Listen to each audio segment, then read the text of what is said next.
Non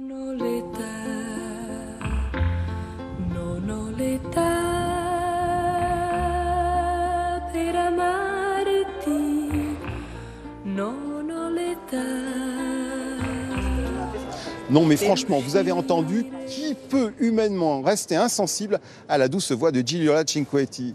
Bonjour à tous, ravi de vous retrouver ici, devant le théâtre Ariston de Sanremo. C'est ici que chaque année se déroule le festival de la chanson italienne et c'est un événement qui tient le pays tout entier en haleine. Nous n'allons pas pousser la chansonnette, nous allons parler urbanisme et si possible, sans faire de fausses notes. À quelques pas de la Via Matteotti et de ses boutiques de luxe, bat le cœur secret de Sanremo, le quartier médiéval de la Pigna. Un réseau dense de carruggi, ses ruelles étroites et pentues, des escaliers, des placettes, des immeubles anciens, un trésor architectural laissé pendant des décennies à l'abandon. Ce quartier, c'est une oasis dans le désert de l'indifférence, du mouvement de masse que l'on trouve dans la partie moderne de la ville.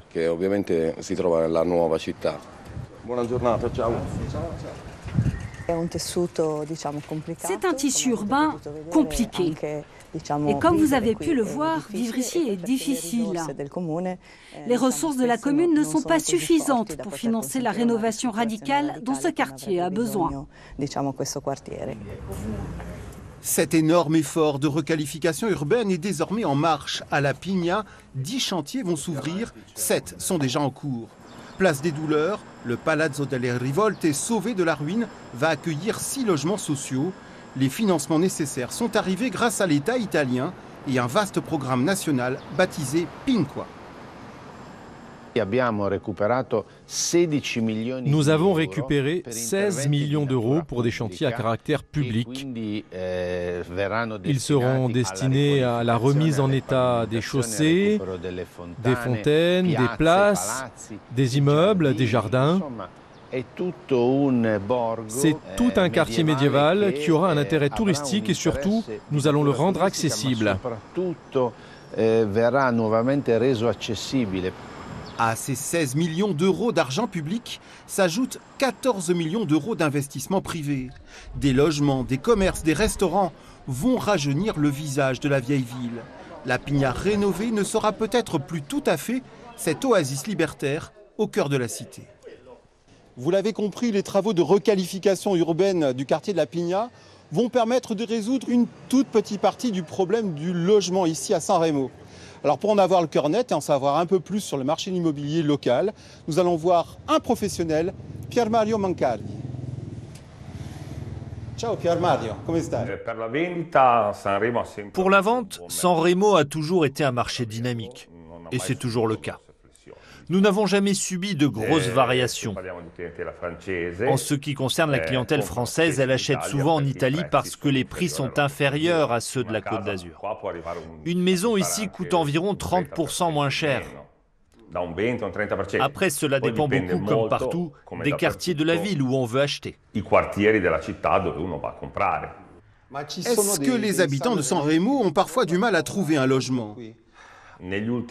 Ces dernières années, il y a eu un boom sur les résidences secondaires, ce qui a un peu limité le choix pour les locations longue durée.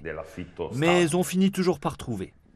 Mais clairement, l'offre est moins importante sur la location à l'année.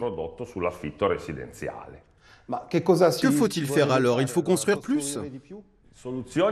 Des solutions, je n'en vois pas beaucoup. Peut-être inciter les propriétaires qui décident de louer sur la durée en baissant les taxes. Je pense que c'est un problème qui ne se pose pas seulement en Italie en ce moment, mais qu'il dépasse largement nos frontières.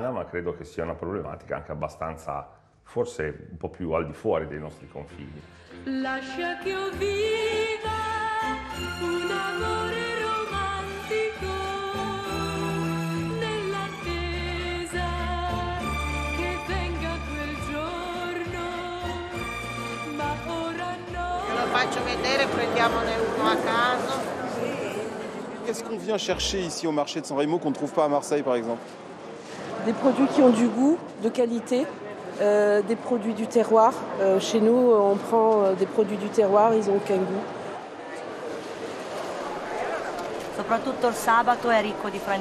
Et surtout le samedi, il y a plein de Français ici. Ils viennent pour les bons produits, mais aussi pour les prix plus avantageux par rapport à la France, c'est sûr. Quindi viva i francesi.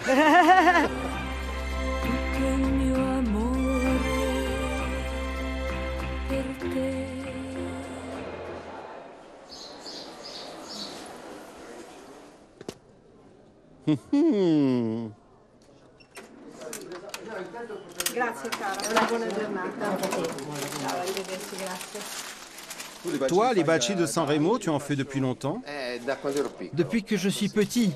Les bacci de San Remo, ce sont des petits biscuits à base de sucre, de noisettes, de cacao, de miel, et ils sont mixés au blanc d'œuf. J'en mange pas souvent, mais quand j'en mange, je les apprécie. C'est un bon produit.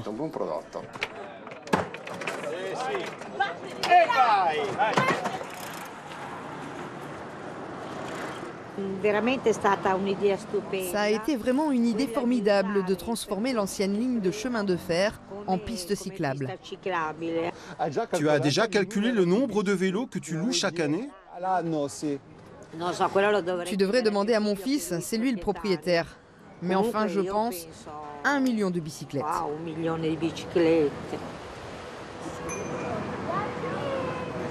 Forza, forza! Pour vous dire au revoir, je suis en très bonne compagnie puisque me voici sous l'ombre tutélaire du mythique, du légendaire, de l'unique Mike Bongiorno, le présentateur de la RAI qui a animé pendant des années le festival de la chanson de San Remo. Alors, ciao à tutti, baci baci!